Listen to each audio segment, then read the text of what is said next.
answer the tough questions. Am I really that much?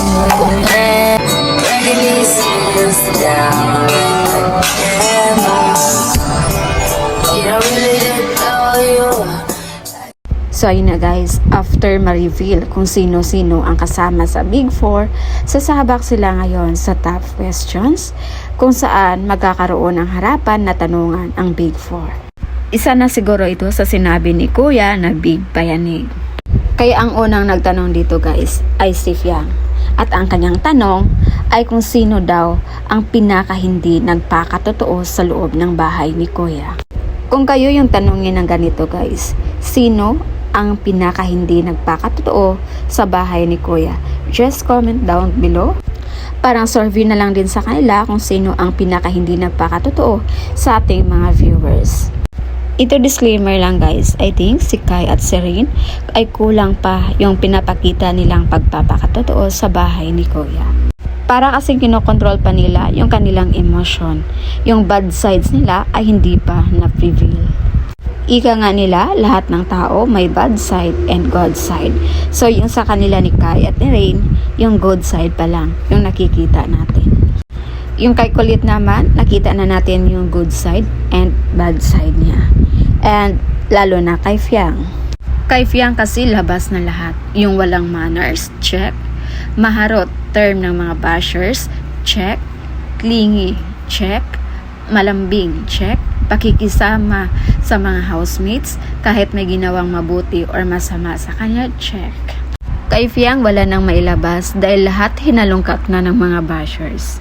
By the way guys, may nagbigay ng isang halimbawa kung bakit nila nasabing kulang pa yung pagpapakatotoo ni Kai sa loob ng bahay.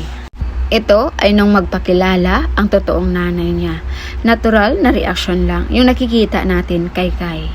Dapat daw sana sobrang intense dahil for how many years na hindi ito nakasama ni Kai, dapat daw sana sobrang madrama at mapapaiyak yung mga viewers gaya nung nangyari kay JM at ng kanyang papa. Parang hindi daw kasi nilabas lahat ni Kai yung kanyang emosyon. Pero depinsa ng mga supporters ni Kai, hindi daw kasi ganon yung pagpapalaki ng nag-adapt kay Kai.